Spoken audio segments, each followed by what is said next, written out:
Welcome to Stories We Weren't Supposed to Tell. This is a survivor led space where we speak honestly about abuse, healing, and what it really takes to rebuild your life. This is not a substitute for therapy or medical advice. Please take what resonates, leave what doesn't, and take care of yourself while listening. Today's episode contains discussions of grooming, coercive control, sexual assault, physical violence, stalking, animal abuse, and threats involving weapons. Please listen at your own pace. Today we're sharing Taya's story. This is what happens when abuse starts young, when obsession gets mistaken for love, and when control keeps escalating long after the relationship should have ended. Because sometimes leaving isn't the end of the story. Sometimes the danger follows you. Sometimes even prison isn't enough to stop someone from trying to keep a grip on your life. This is Taya's story, and I'm going to let her tell it.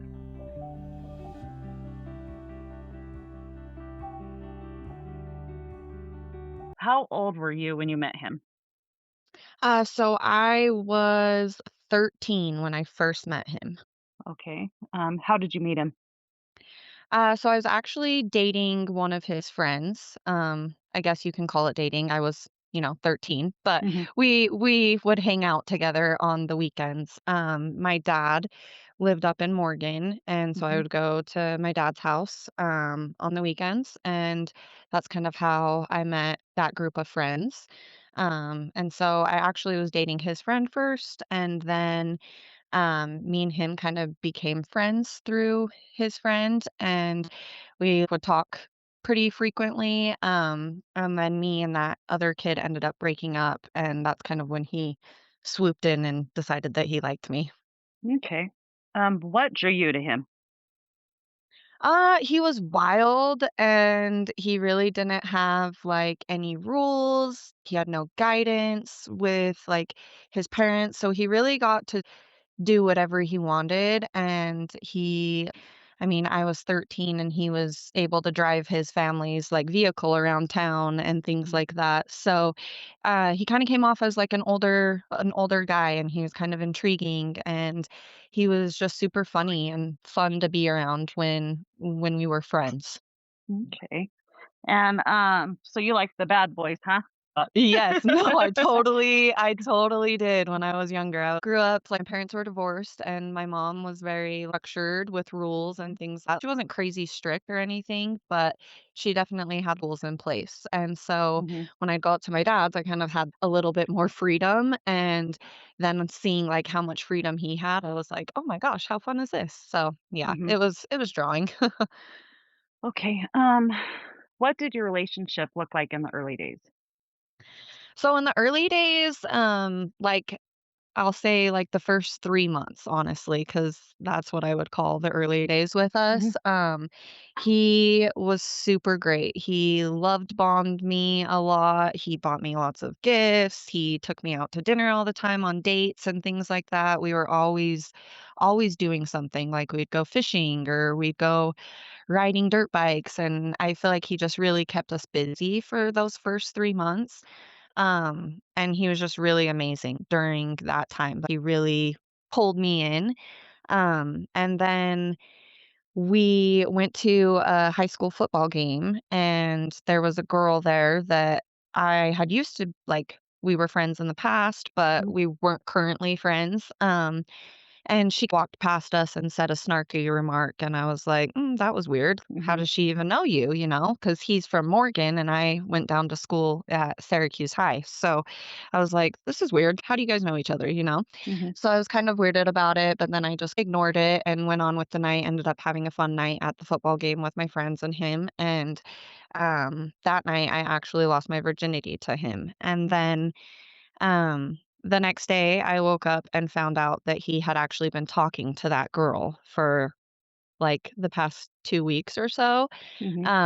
and was trying to hang out with her, wanted to break up with me, saying all these things, sending pictures, all of the things, but I had actually just lost my virginity to him the night before, so I had never done that before. I was 15, and I was really embarrassed that that was the person that I chose to do that with, and Mhm. then I immediately found out something like that right after, and I was mad, and he knew I was mad, but I also like, the guilt and shame that I had for doing that way too much, and so I kind of just, "Oh, I'm mad, we're fighting and things right now, I kind of wanna break up, but I'm not sure," and it happened to be right around prom too, so like, the next day, he shredded paper, like 10 bags of paper, and had put it all in my room and asked me to go to prom with him. And so I feel like I was very conflicted and I was young and I just didn't really know. So Hmm. that kind of started the whole process of, getting cheated on quite frequently with him throughout Hmm. my high school years. How did he treat you compared to how other people treated you?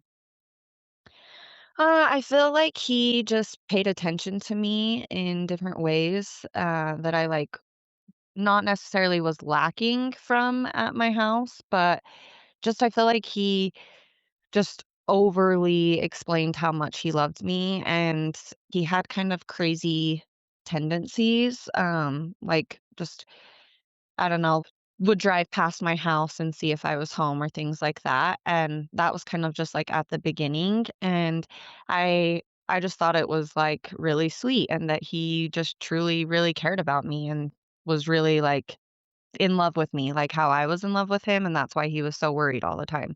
Hmm. And because we did live, like, different cities and we were in high school and things like that. So I just kind of assumed that that was okay, and I also my parents were divorced, and I never really saw my mom in a healthy relationship, Hmm. so I really didn't know any difference or know that that wasn't normal, I guess, when I was, 15, 16. And how did your relationship with your family change during this time? So it actually changed quite a bit.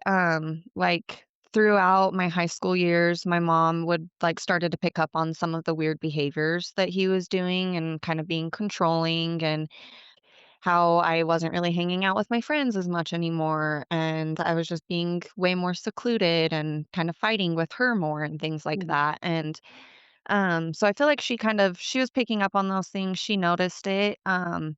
And she really tried to be supportive of me. I feel like she didn't want to tell me I couldn't hang out with him or couldn't be with him because she knew that that would just like push me into him more.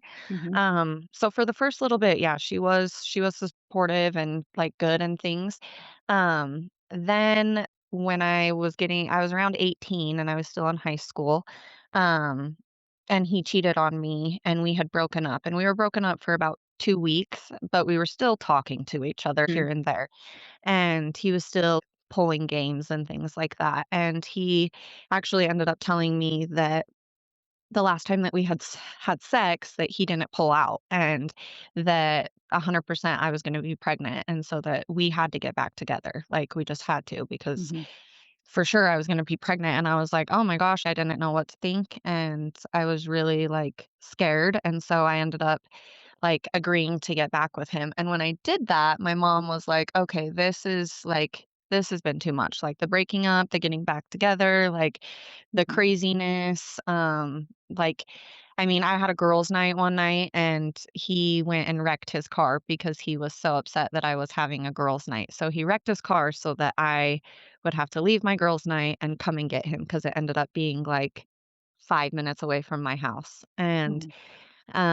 he actually did air duster in the car and ended up passing out and wrecked his mom's car. And so I feel like he was just always kind of pulling those types of things. And yeah, so when I was 18, my mom was like, this is enough. Like you cannot be with him anymore. Like I don't want you talking to him anymore, all of these things. So Mhm. she ended up taking my phone away and she was like, I'm just taking it away for a couple of days. Like, it's not going to be a big deal. And he knew that my phone was taken away because I wasn't responding and things like that. So he actually came to my school, when I was in school, and he put a box, like, in my truck, and it had a, like, prepaid cell phone in it and a note and, like, some flowers and random little trinkets kind of Mhm. that he thought resembled our relationship.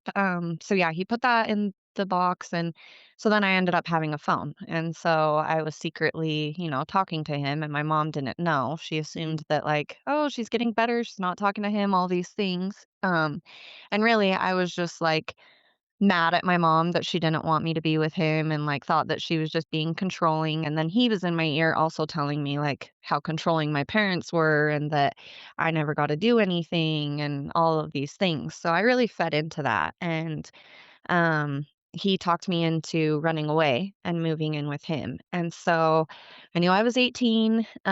I ended up coming home from school one day when my mom was at work, and I packed a bag and I took my dog that he had got me, and I left my phone on the table and my truck keys on the table. And he picked me up and we drove to his house up in Morgan, and I didn't have a phone or anything, so my parents couldn't contact me, but they didn't really try to contact me. They knew where I had went and, like, Mhm. what I was doing, and so my dad actually came up there and, this is something that I was so mad about when it happened, but looking back, I it was the biggest blessing. Mhm. My dad came up to his house and, because my dad actually works, like, right outside of Morgan, so he Mhm. was driving home, and he ended up just stopping at his house, and he wanted the dog back. My mom did not want me to have the dog there because of she just did not trust him, she didn't think he was a good person, and she did not feel comfortable, like, with the dog being there. Mhm. And so my dad came and me and him kind of got into a fight and like yelled at each other and things. And he ended up taking the dog. And then I stayed there. And I didn't talk to my parents for probably 3 months until it was like the week before my graduation. And then we finally started talking and they came to my graduation. Okay. So what did he say about your family? Um, he he did not like my mom, like, at all, and I don't feel like he ever really did. He was always, like, telling me how controlling my mom was, telling me, like, that he didn't like her behavior and certain things like that, and Mhm. honestly, I, like, didn't love how my mom acted a lot of the times too. She was kind of an explosive when I was younger, and had a really short fuse, and so I didn't really like that behavior either, and so I kind of fed into a lot of the things that he was saying, and, like, Mhm. I was 16, 17 when we were together, 18, and I wasn't able to drive up to Morgan. My mom never let me drive up there because of going through the canyon. She was Mhm. always really worried about that. And granted, I am her first daughter, and now that I have kids of my own, yeah, I Now get you why get she it. was the way Mhm. yeah, for sure. Yeah. But my mom was just definitely like protective and she wanted me home at like a reasonable time and things like that. She didn't want me doing crazy things, and honestly, when he was 16, he was acting like he was 21 and doing things that, like, an adult would be doing, Mhm. a young adult. So, now looking back, I definitely understand that, but yeah, he fed me full of just really trying to paint me out to, like, hate my mom and just Mhm. to think that she was a horrible person and that she was super controlling to my life and that she shouldn't have been involved in our relationship or known things, and I shouldn't talk to her about things, and he kind of did that with my friends as well. I had a really good friend all throughout high school, and we were super close. And he weaseled his way in between that friendship and was able to actually ruin that friendship. And it was just because of, like how he operated. And he always wanted to be with me. I could never hang out with my friends alone, or he'd start a fight or things like that. Mhm. Yeah. What did living in his house feel like day to day? Oh, okay. So yeah, when I first moved in with him, I moved in with him and his parents. And um it was honestly pretty uncomfortable for me at first just because, I had never lived with a guy before and now I was also living with his parents too. But I did end up like becoming pretty close with both of his parents. However, his dad was a major, major alcoholic. Mhm. He worked for the railroad and he just drank every time he was home, like an astronomical amount of alcohol. And so that would really like, be uncomfortable because I would have to listen to his parents fighting, and it would get really aggressive sometimes. Mhm. Like, you could tell that hands were being thrown, and it was always the dad that was the aggressor in the situation. His mom was very, very submissive. She was always like, whatever he needed, he was willing to do. If he got mad at her for something, like, she would be like, "Oh, here's my credit card. Go get yourself something. Like, treat Mhm. yourself."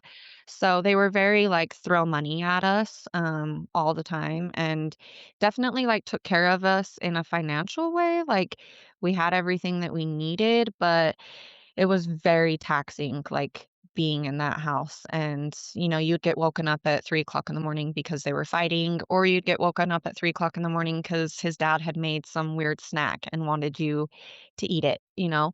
Mhm. I feel like living with him, I feel like he just put the control on me more.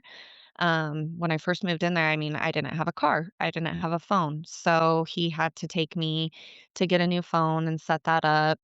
He ended up letting me use his parents' car, but then that had stipulations of, well, where are you going? Because that's my parents' car. And, Yeah. you can't take that if you can't go to hang out with your friends because that's my car or things like that. Mhm. So it kind of started like that. And, um, then there was still the cheating and things like that. I left the house one day and I was actually going to town to get something for him, and I hadn't even left the house. I wasn't even gone for 5 minutes, and I got a text from a good friend of mine, and she's like, "Hey, just so you know, like, he's trying to get dirty pictures from this girl, and she knows that me and you are friends, so she just sent me the screenshots." And I'm like, "Oh, wow." And, so I went back and I, like, confronted him, and we would kinda get physical with each other sometimes, like, pushing and things like Mhm. that, and I ended up getting, pretty physical with him that time, and I punched him in the face, and I'm pretty sure I broke my hand or something because I had a little manual car and I, like, couldn't even drive my car, and I had to have my friends, like, come and drive me, and we ended up, going to we at this time, we had moved out of his parents' house actually, and we were renting a house up in Taggart's, and which Mhm. is, like, right outside of Morgan. And so my friends, they knew what had happened, and they were like, "You know what? Let's, like, go back to your house. Let's just try and stay there. Hopefully, he stays at his parents' house and doesn't bother us." So, he would do really erotic things, and so we were like, "We need to have the house locked up so that he, like, can't come in." And we boarded up the house and stuff, and he ended up breaking in the back door and walks in and grabbed his stuff and then walked out and left. And, so it was very, like, just back and forth fighting. If I wasn't home from work in time, I was getting in trouble. If I talked to somebody or told somebody, like, happy birthday on Facebook that was somebody I went to high school with, like, that was the end of the world. So very, very controlling and it just got worse once I moved in. Mhm. Do you remember the first time he became physically violent with you? Yeah, the first time he became physically violent with me was, when we lived in Taggart's. That's really where everything started to escalate there. Um, he was we had gotten into an argument, and we were in our bedroom, and he was pushing me, and I pushed him back, and he ended up, kicking me in the stomach, and I kind of, like, flew across the room. Mhm. And, then I kind of, like, I escalated it with him and, was yelling at him back and forth, and he, like, walked away, and then I walked away, and then that stopped. But then, like, it just kind of escalated more. He got mad at me, one time for letting a friend come over to our house. So he made me get in the shower while that friend was there with him, and he sexually assaulted me in the shower, and there was people there. And so that was really, like, the first time that he had done something like that on Mhm. a sexual level of being like that, but pushing me and shoving me kind of was, you know, uh, every time we got in a fight type of thing, and then the Mhm. kick just kind of escalated it. Okay, so what did you tell yourself after it happened? Honestly, after it happened, he had me so convinced that I had done something wrong by inviting that person over. Like, Mhm. it it was and I don't even like, now trying to explain it is so kind of hard because I'm like, I truthfully don't know what I was thinking, like, in that mindset. Like, what was my logic behind that? Because there was nothing wrong with what I did. Mhm. What I did was completely normal, and for him to do that in the bathroom, with people there, I felt really embarrassed, honestly. I have never been like a very sexually out there person. I've always been kind of a tomboy. Mhm. So like, hoodies and jeans, t-shirt, that's me. That's always been me since I was even younger. And Mhm. so the fact that I was even in the shower with him while friends were there, like that was so beyond uncomfortable for me. I just felt like, oh wow, like I really messed up. Like what I did was Mhm. so fucked up. I shouldn't have done that. Like he's punishing me for that, and I guess this is just how like a relationship works. Like I really at that point we had been together. I was 18, and I mean we had been together for 4 years. So I really was so brainwashed at that point that I Mhm. did not know like that Yeah, was that's not what I was okay. gonna say. I was gonna say that you Yeah. definitely was doing, cognitive dissonance, so, Yes, yeah, um for sure. Like I was just everything that every time that we would get in a fight, it was always turned around and somehow my fault. So Mhm. I just always felt like I was a horrible person. He really just like diminished my self-esteem by cheating on me and things like that. And I really just didn't even know who I was. Like I just operated kind of like a robot and took care of him. And I mean, like, he wasn't able to wake up on time for work, and so Mhm. I would have to set alarms, I would have to set his clothes out for him, he didn't remember to brush his teeth, like, I was like his mom. I came in and, like, had to wake him up for work, had to Mhm. do all of these things, and he's always been babied by his mom, so it was kind of just like I replaced her, but then he also was still being babied by her, and she was still Mhm. enabling, like, the bad behavior as well, so, Mhm. yeah. So you wanna hear something that's crazy? I Yes. don't remember where I read this or seen it, but it said that, like, most narcissists don't brush their teeth, like, they don't take care of their Yes. mouths, Yes. and what's so funny is, like, everybody I've talked to pretty much has said something about brushing the teeth, and Yes. and I experienced that as well, so I just think it's Yes, so it's crazy to hear repeatedly people say, yeah, that, so that's a thing, yeah, and mhm. it was I mean, I remember, like, it would be months that he would be like, "Oh, I haven't brushed my teeth in months." I'm like, "Well, you need to," like, and Mhm. I felt like I ended up once I found that out, I was like, "Oh my god, like, you have to brush your teeth," but he hated it, like, he absolutely despised brushing his teeth, like, Mhm. every time he had to do it, it was like a freak out, and he just did not like it, and yeah. Mhm. Was there ever a moment you thought, "This could kill me?" Yes. So we ended up moving out of the Taggart's house. Mhm. At 19, I bought a house in Morgan.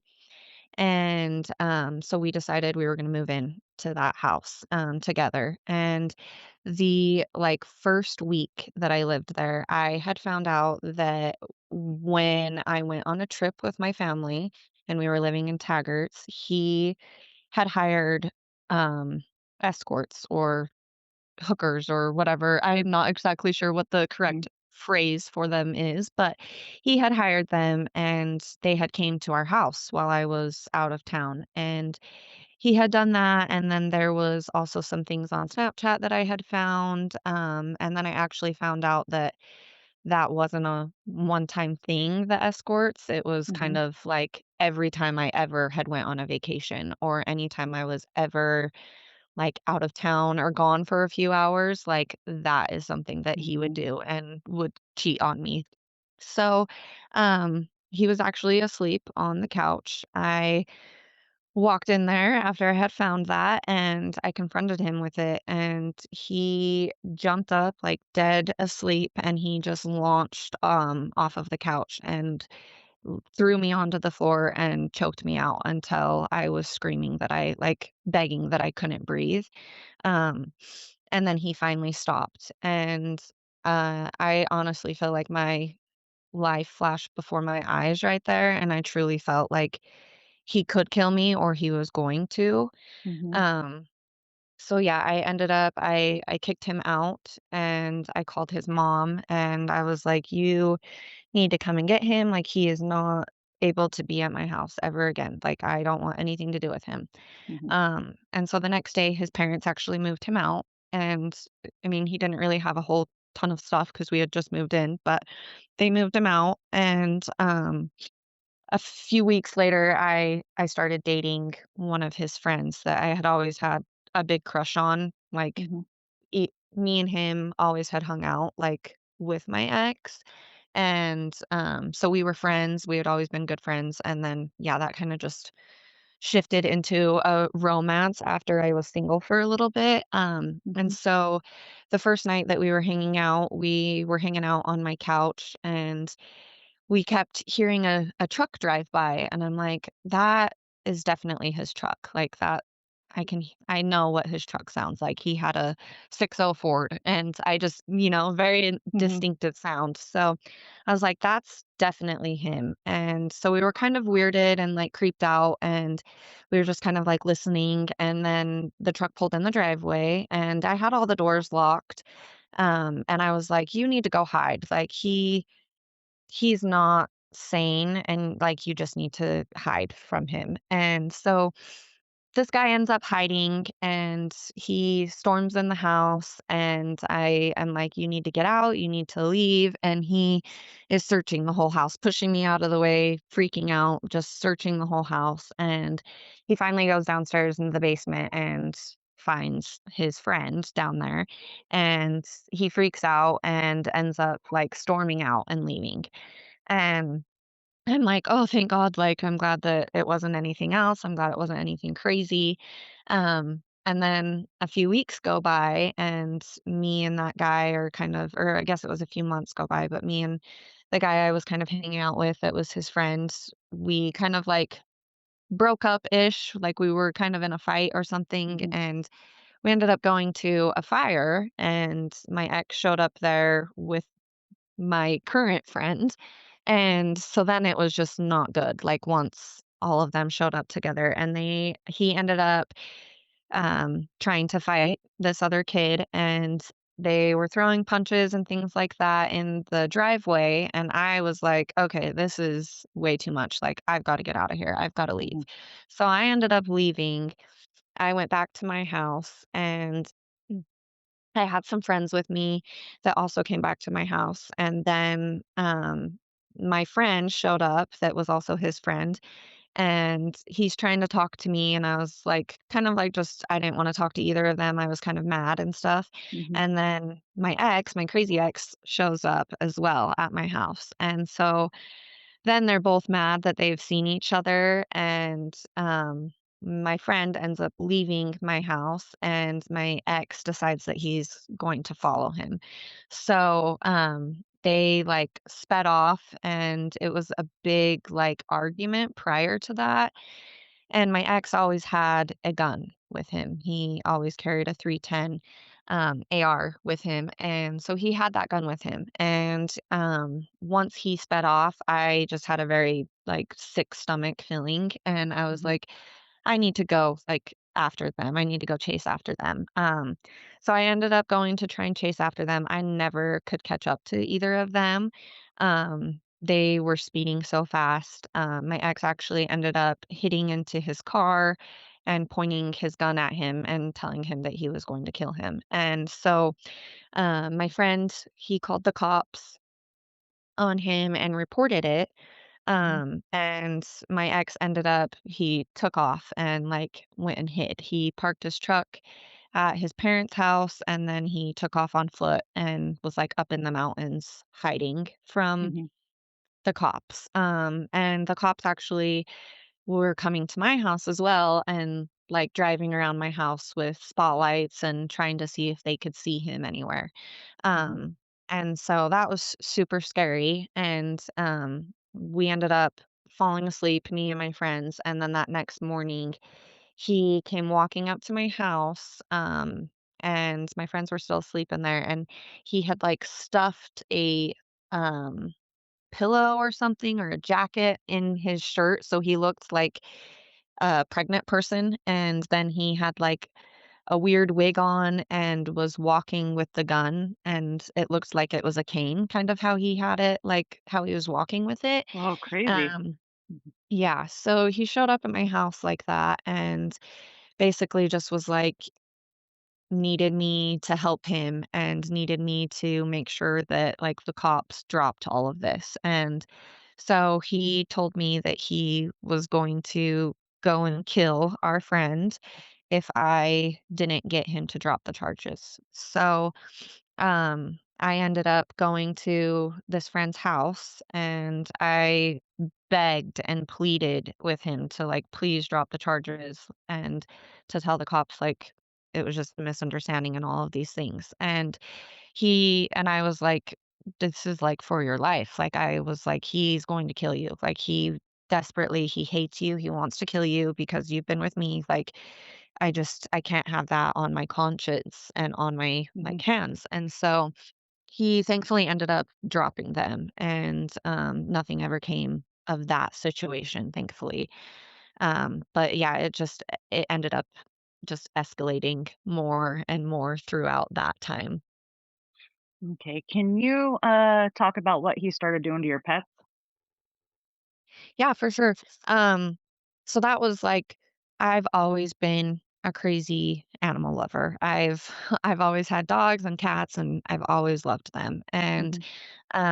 v when we had moved into my house after I had bought it, he came home with cats one day, 2 cats for me, and they were little kittens, and I was like, "Oh my gosh, these are so cute. I love these." And he had actually got them because of the cheating material Mhm.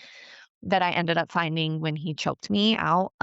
And so I was super excited about the cats because he was never an animal person. Like, his parents also were not animal people.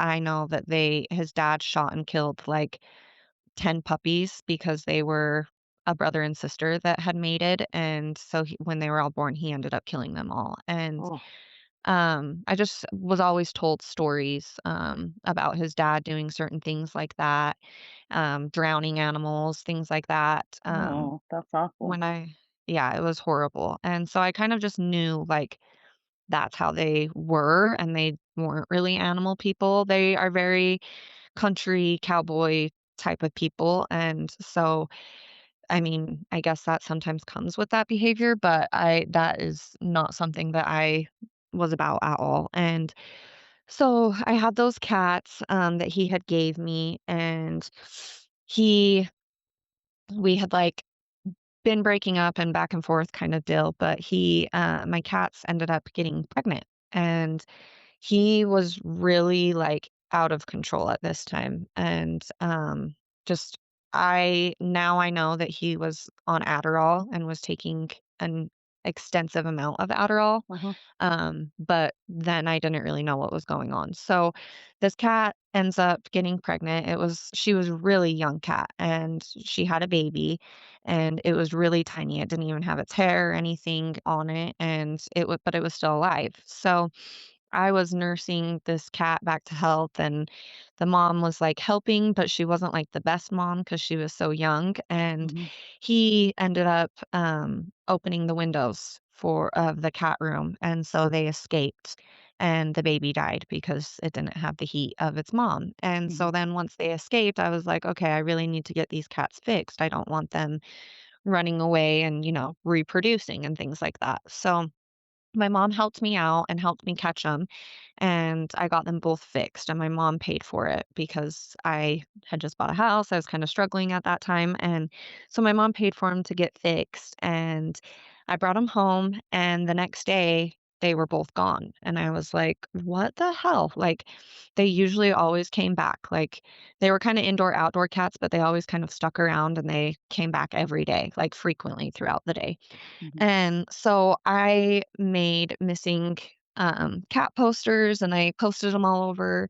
I had a neighbor that had, like, a barn. I went and searched all over in there, and I was searching for probably 2 days, and he finally came to me and he goes, "Oh, yeah, the cat is dead, the one cat's dead. I don't know what happened to the other one, but the neighbor boy shot it with a bow and arrow and threw it in a lake, and so it's dead.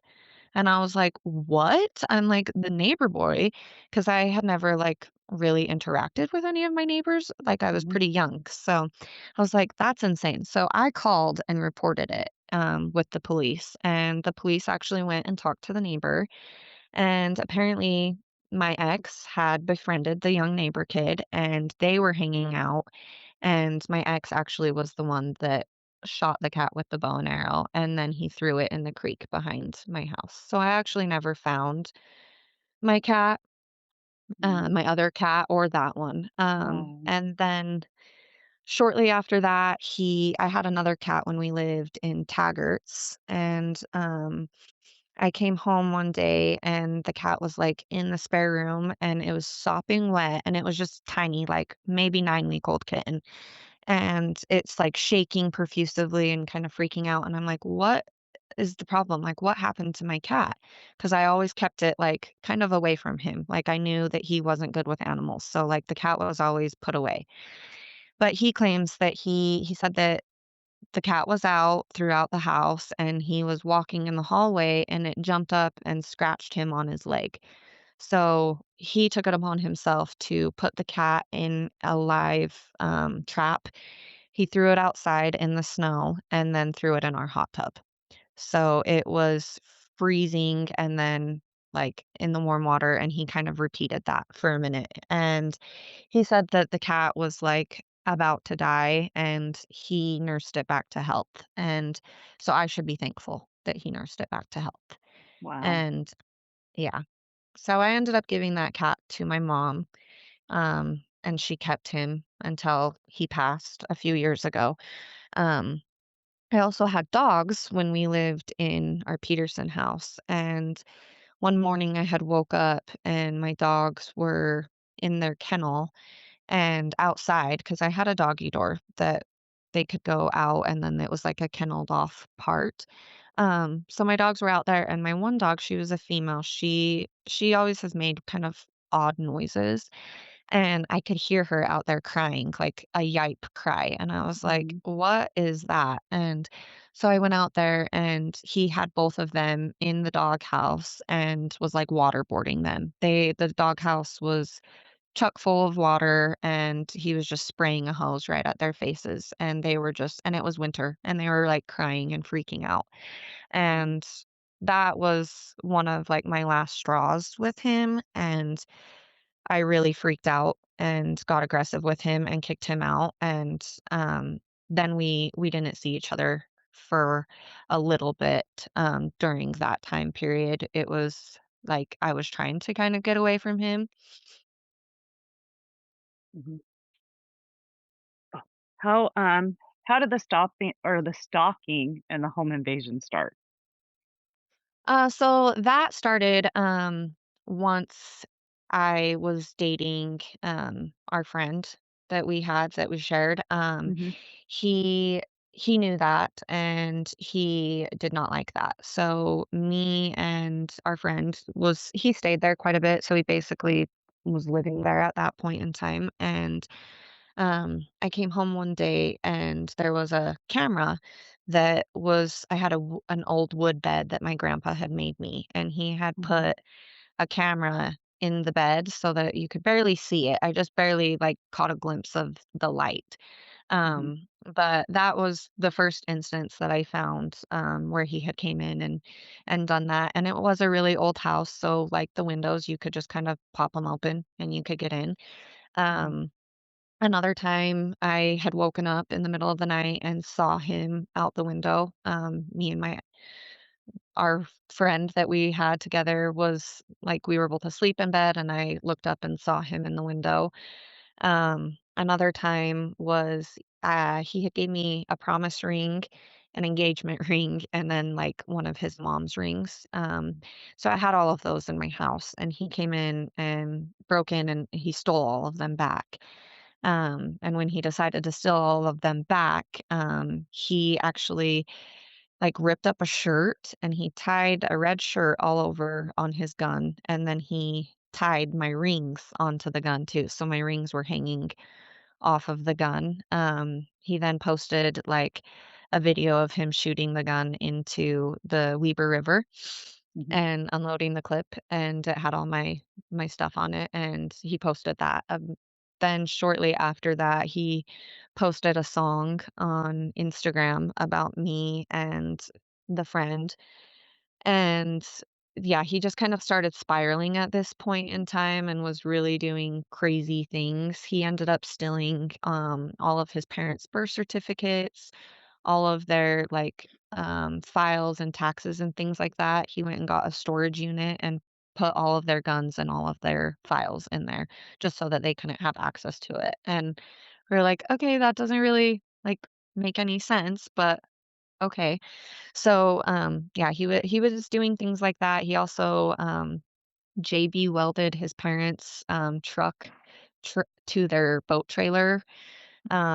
He was just kind of doing outlandish things like that. And I also at one time I had a Ouija board, and it was super old. It was like my mom's great grandma's, and we had had it for years and years. And he determined that it was talking to him, so he burned it in our backyard one night when I was asleep, and just had crazy stories about like what happened when he threw it in the fire and the things that he saw. And yeah. Mhm. Yeah, I'd say he was losing it for sure. Oh yeah, yeah, definitely. It was Walk me through the hotel incident. I owned my house in Peterson, but me and him were seeing each other, so I really wasn't at my house a whole lot at this point in Mhm. time. But we kind of would stay in hotels a lot. So we were staying in a hotel down in Ogden, and that night he was being really weird, and he kept talking about having a threesome and like sexual things like that that he wanted to do. And I was like, absolutely not. Like, I am not interested in anything like that. Like, I don't want to share my partner, and that's way out of my realm, you know? Mhm. And so he was super, super upset about that. And I could tell. And he kind of threw a fit and ended up leaving the hotel room for a little bit. And I was like, okay, whatever. I'm going to go to sleep. I have to work in the morning. So, um, I had fell asleep, and, then that next morning, I woke up, and he was hovering over me, and my lips were on fire. They were just burning profusively, and I remember waking up in a panic being like, "Oh my god, what's wrong with my lips? Like, what's going on? What'd you put on me? What'd you do?" And he was like, "Oh, I'm so sorry. I put chapstick on your lips because they looked really dry." And I was like, "Oh, okay." I'm like, "That's super weird because I was asleep, like, and you Mhm. woke me up, and why is it burning?" I'm like, "My lips weren't that dry to, like, make me burn, you know?" And so he's like, "Yeah, that's weird." And I was like, "Okay, whatever." I ended up getting ready, and I went to work, and I was at work for probably 15 minutes, and I remember talking to my boss, and I'm like, "Something is wrong with me." I'm Mhm. like, "I don't know what's going on, but, like, I feel very weird, and, like, my body just doesn't feel right." And I had never done anything like that before this, so I was like, "This is, like, very weird." I don't know, like, what to expect really, but I'm like, Mhm. "I'm feeling very weird." And I kind of explained it to my boss, and, like, none of us could really figure out, like, what we thought was going on with me. So I ended up kind of telling him, like, I was like, "I am feeling so weird. Like, I don't know what is going on." And he ended up messaging me back on Facebook and saying, "I'm so sorry. I drugged you with Molly. You should run really far away from me." And I was like, "Wait, what?" And at this point, he had my car, and, like, my stuff was still at the hotel room. Like, I was Mhm. just, like, so confused. And, um yeah, so he ended up drugging me, and I just kind of really felt weird all day long and didn't really know what was going on or what to expect, but it thankfully was not enough to make me, like, hallucinate all the way. It was just enough to make me feel like something was in my system. Mhm. Okay. How did that affect your sense of safety? I feel like he was always very, like, hovering of me Mhm, and, like, when we would go duck hunting or things like that, like, he would shoot the gun right in front of my feet as I was walking so that mud and dirt would fling up in my face, like, mhm, and that was from when I was really young, so I feel like I honestly just didn't really have a sense of, like, what's safe and what's not safe, and I was so brainwashed to think that he loved me, that he wouldn't actually hurt me, and I mhm, kept telling myself that, and so I feel like I was always making up excuses for why he did the things that he did, and I feel like I was always just trying to fix him and mhm, thought that I could fix him. So, yeah, I think I was just extremely brainwashed from such a young age that I really was just not even myself. I didn't even have, like, a conscience or anything, I mhm. don't think. So the next question I have for you is, tell me about your mom's birthday. Okay. So this is kind of like getting towards the end of our relationship. Mhm, Um, we had been in and out of hotels and things like that. I had some roommates living with me at the time in my Peterson house, and they did not like him at all. And they knew that he was not a safe person to be around, mhm, and they were aware of everything. And the girl was one of my very close friends, and she still is today. So, um they ended up moving out because they didn't want to even be around him for 5 minutes if I came home or anything like that. So, yeah. they moved out, and we were at my house, and it was my mom's birthday. Um, we were hanging out, and we had had, like, a really good night the night prior, and we had kind of talked all night, and Mhm, I feel like it was, a good conversation that we had had. But it was kind of like a conversation that was ending our relationship, like me mhm, cutting off ties and kind of not wanting to do that anymore. That next morning, we woke up, and he started fooling around with me, and I let it happen for a second, and then I instantly was like, this is not like I don't want to be doing this. Like, we talked about things, we're not going to be together anymore. I don't want to be with you." And so I got up from the bed and started walking away. I was fully clothed at this point, and he ended up getting up off the bed, and he actually just grabbed me and threw me back down on the bed and pushed my head into the pillows. And then he sexually assaulted me.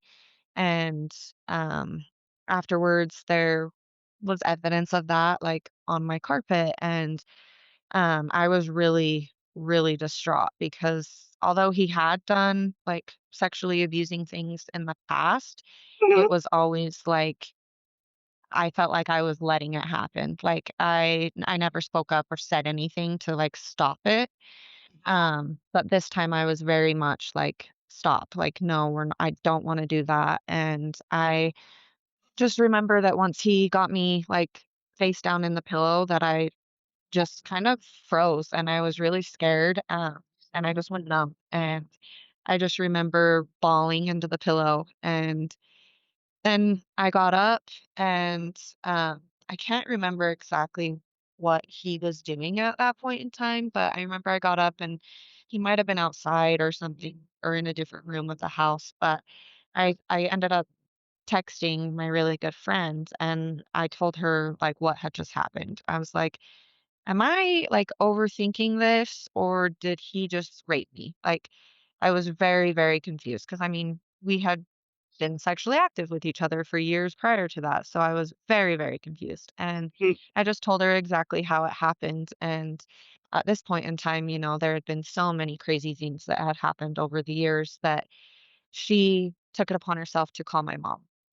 And I thank God that she did because she called my mom and told my mom what had happened, told my mom what was going on because my mom was under the impression that me and him had broken up, even though we got back together and she didn't really know about it. So yeah, she drove up to my house up in Morgan, and I remember hearing her truck pull up and seeing her truck out the window, and Brad looked at me and he said, "Holy fuck, that's your mom." And he hurried and grabbed his jacket and his backpack and he took off out my back door and ran away. Um, so my mom ended up coming in and she sat and talked to me and got the story and found out what had happened. And she decided to call the cops and report it. So the cops did come. They took my bedding, they took my clothing, they cut a hole in my carpet and took that evidence as well. And then they took my statements and my mom's statements and all of that. And they wanted me to go and do an exam at the hospital, as they usually do, And I was very against it at that point in time. I was so mad at the whole situation and was just really angry. And I was like, I'm not going to go and be like, go to the hospital and be examined and be vulnerable again after I just went through that. Like, I really just don't want to do that. And I was very adamant and like, I know that there's no like damage.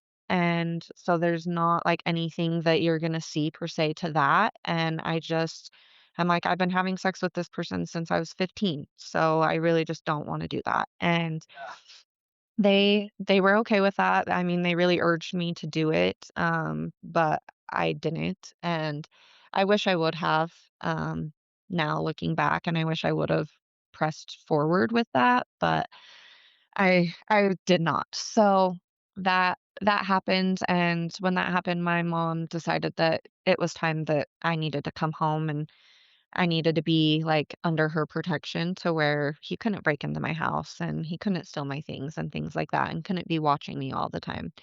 So, she helped me pack up a lot of my stuff, and, our really good friend that we had that I was kind of had been seeing in the past, he actually showed up at my house with the cops that day, and he was there for me, like, through all of that and was really great and treated he was always a really good friend to me and just, like, a good person, so he was there through all of that with me, and then me and him kind of got back together after that, Mhm. and, shortly after that, though, that was when he really started to spiral, my ex, was when my mom took me out of Morgan. He didn't have that access anymore, he had kind of, like, lost control and things like that, so he was really spiraling. He was trying to reach out to me and ask me what I wanted to take with me when I died and he was getting very religious and just very obsessed about like the afterlife and if me and him were going to be together in the afterlife and things like that. And so that was really, really nerve-wracking to like hear all of that. But I still was still so, like, manipulated that I still, like, would talk to him here and there. I wasn't seeing him, like, in person, but I was still talking to him. And then this is when he actually left the States, and went to New Mexico, and that's when all of that happened. When did you find out about the shooting? I found out about the shooting almost immediately after it happened. He called me right after it happened, and he told me he was on tribal land, that he had just shot up a semi on the freeway because the semis were out to get him, is what he thought. Um, Prior to it, he had posted on Facebook a picture of a truck stop with a bunch of semis and a big long rant about semis and angel numbers and all of this very insane things. And the vehicle that he drove down there ended up being like a Ford, like a gosh, what was it? It was like a Jeep Wrangler, actually, I think is what it was. It was a Jeep Wrangler, and he had spray painted the entire thing black, even the windows, like the side rear mirrors. And he had then put like white spray paint on it to kind of look like lightning bolts, I guess. And then on the back, it said blue blooded angel. Um, with blue paint. So he had kind of like he thought he was a 3%er, and he had got really religious and just really kind of out there. And so yeah, he called me and told me that he had done that. And I mean, he had always came up with crazy stories in the past, so I was like, yeah, no, you didn't. You did not do that." I'm like, "Whatever." But I'm like, "I'm at work. I gotta go." So, like, I don't really believe you. But I ended up hanging up the phone with him, and he called his mom shortly after that and was talking to his mom when the tribal police showed up. And he ended up getting out of the Jeep with his phone, like, talking to his mom and the gun in his hand, and then he was shot 5 times. Um, and I did not find out that he was actually shot until he woke up in the hospital. When he woke up in the hospital, he had FaceTimed me and told me that he was in the hospital and told me what had happened. And he needed me to come out there and see him before he went to jail or to prison or wherever he was going at that point in time. So he was trying to talk me into getting a flight and coming out there. And his mom was on board. She was gonna pay for me to go out there. And when this happened, I finally told my mom that I was still talking to him a little bit, and told her, like, that he had been shot and that I felt really bad, and, like, I needed to go out there and, like, be there for him because this had just happened. And my mom was like, "Absolutely not. Like, you are not going out there. That's not happening." And so my mom and my grandma tried to take me to the hospital to try and, like, talk some sense into me. And I wouldn't go into the hospital, so then they ended up taking me to the YCC. And I was able to go in there and talk to some people, and they were able to talk me out of going um, there. And thank God that they were, because I mean, I was an adult at that point in time, and I didn't need to listen to my mom. I could have, gone if I really wanted to, but they were really awesome and talking to me and just explaining, like, the dangers that I could possibly be in by being associated with him. And I I never had somebody talk to me about that, like, that didn't already hate him. Yeah. So it kind of was like, okay, like, maybe they are right. Maybe they've seen some things, you know?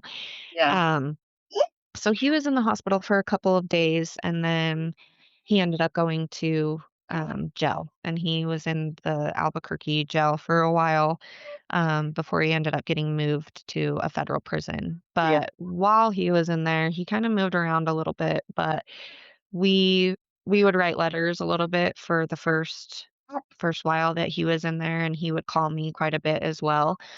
And then he ended up making me a bunch of stuff. He made me, like, a rosary and had a picture drawn of me, and, like, had just made me different little knick-knacky things, I guess, out of whatever they can make out Very of good. gel. Yeah, and, he was trying to send those things to me, and at this point, I was like, I had been away from him long enough and was kind of, like, getting a clear head where I was, like, noticing that that's not what I wanted my life to look like. And Yeah. so I declined his gifts that he was trying to send to me. So his mom actually ended up taking them and putting them in my grandparents' mailbox, because my grandparents lived in Morgan as well. Um, and then my grandpa called me one day and he's like, I just got this picture in the mail. It doesn't have, like, an address or anything, but it looks just like you. And he's like, it's so weird. I don't know where this came from and why it looks so much like you. And I was like, oh, well, that was from him. So just, you can go ahead and throw that away. And he thankfully did throw it away, and I never got it or anything like that. But it was just kind of constant like that, back and forth, where he would try and reach out to me or we would talk on the phone. And then we, like, I would say probably in, like, May, I decided that I was gonna write him a letter, tell him that I'm done, tell him that I don't wanna talk to him anymore, all the things. And so I did that.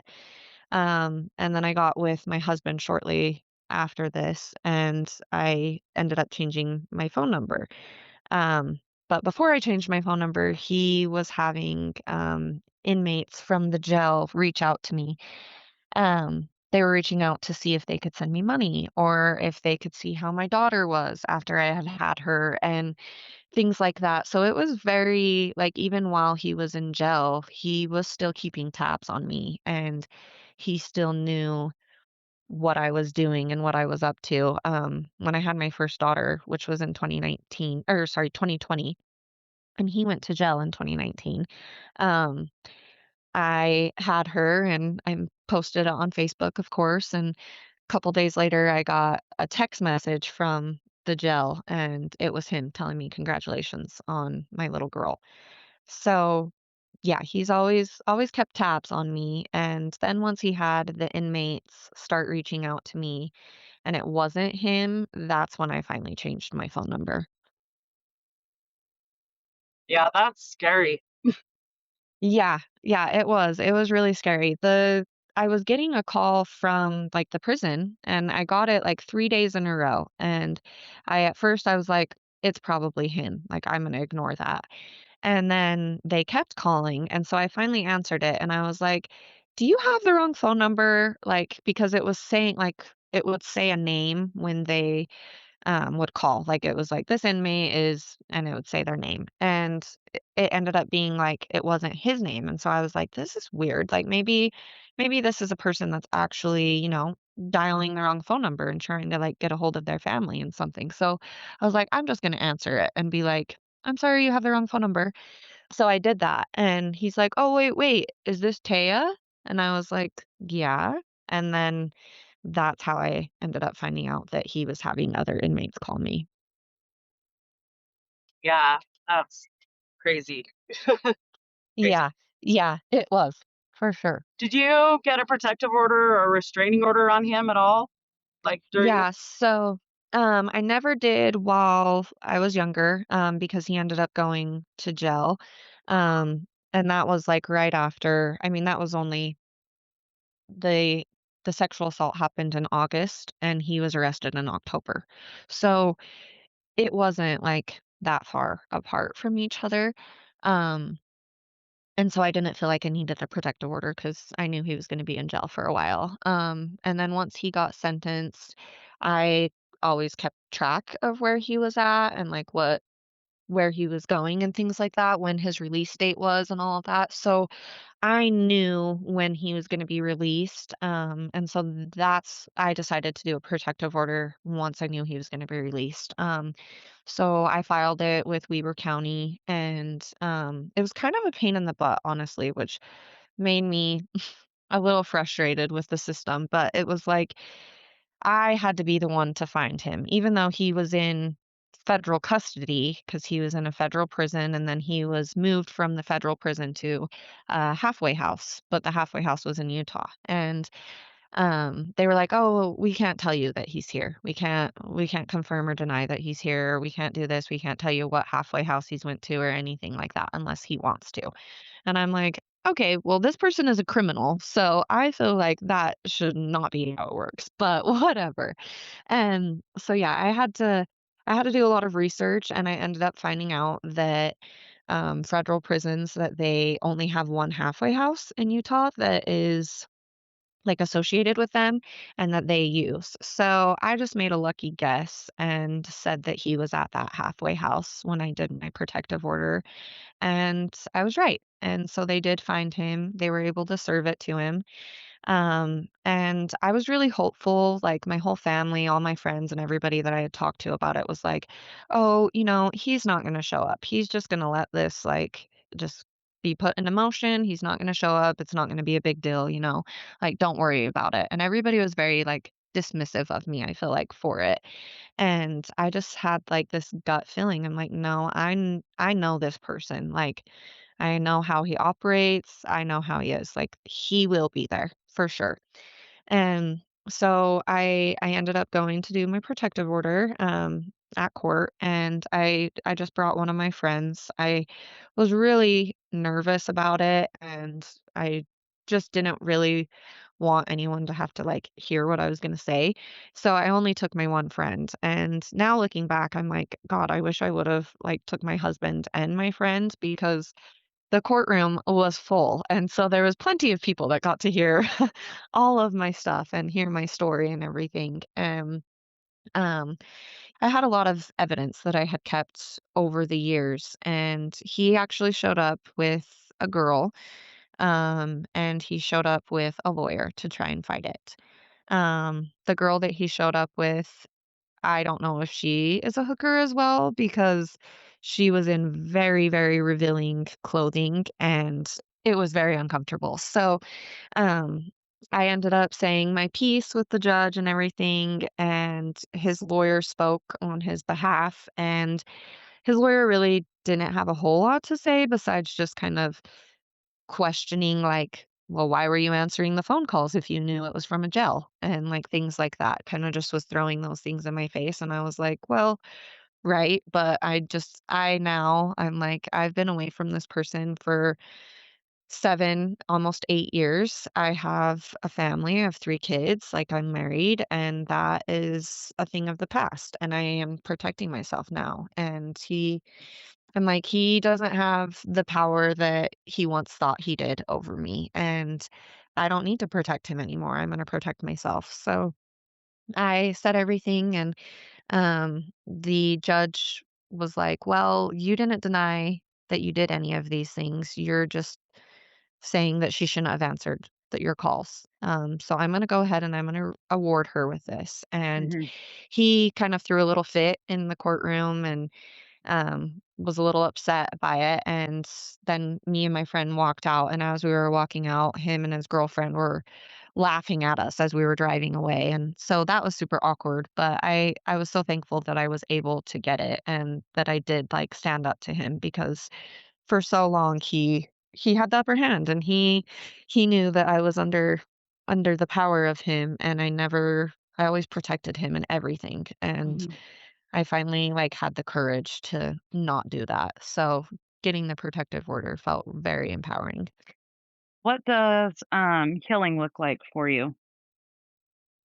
Healing has honestly it's been a long journey. I don't feel like it's something that I just can heal from fully. I think that it's something that I have to face like throughout my life. And I just feel like focusing on like the positive of what I have now. And I think the biggest thing that I've had to like overcome is that I'm not a bad person. That Mhm. just because I was with somebody that was a bad person and did bad things, that doesn't mean that I am as well. And Mhm. I feel like for a long time I was really hard on myself and I really hated myself. I thought I was a horrible person. I hated how I looked. I hated everything about me because of what I allowed him to do Mhm. and that I didn't stand up for myself and that I didn't know better. So I feel like I've just been working on healing throughout the years. I've done therapy and things like that, but really just journaling and being open with it has been the biggest thing that I feel like has healed me. Like talking about it to other people and not being ashamed to tell the stories that I went through because I was really young. And now that I can like look back, I'm like, you were so young, you did not know any better. Like you can't hold that against yourself. And so I feel like it's really just been a lot of giving myself grace and like working through those things and knowing that he doesn't define me and I can define myself. But it definitely is a process of working through those things. Yeah. So finally, my last question for you would be if you could go back and tell yourself something in the darkest moments, what would you tell yourself? Oh, I would definitely tell myself that I'm not trapped. I feel like that alone would be like a big thing because I always just felt so trapped with him. I felt like I had no voice. I just always felt trapped and I never really was. So like you're not trapped. you have the power and you have the strength within yourself to get yourself out of this. Also, how I handled those situations, I feel like I handled them with a lot of like dignity and grace. Like, I didn't, I might have like lost myself through some of those, but I was still able to find myself. So you will find yourself again. Okay, yeah, that's a good answer. I like that answer. Thank you. Thank you for sharing your story.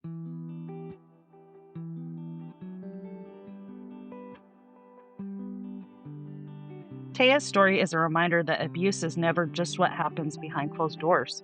It's about power, fear, control, and the way someone can try to keep reaching for you long after you've already survived them. But it's also about this: survival does not make you weak. Telling the truth doesn't make you broken. And choosing yourself after years of manipulation is one of the bravest and strongest things a person can do. Taya, thank you for telling your story with so much honesty and courage. If you're listening and pieces of this felt familiar, you are not crazy, you are not overreacting, and you are definitely not alone. If you need support, you can contact the National Domestic Violence Hotline at 1-800-799-7233 or text START, START, to 88788. If you have a story to tell, you can reach out to us at sunshinefaymedia@gmail.com. sunshinefaymedia@gmail.com. Because abuse thrives in silence, but healing thrives in truth. Thank you for listening to Stories We Weren't Supposed to Tell. Next week, we'll be doing the Manipulation Whisperer episode, and after that, we'll be talking with Cliff while he tells us about his horrific childhood. Until then, please take care of yourself, and we'll talk soon.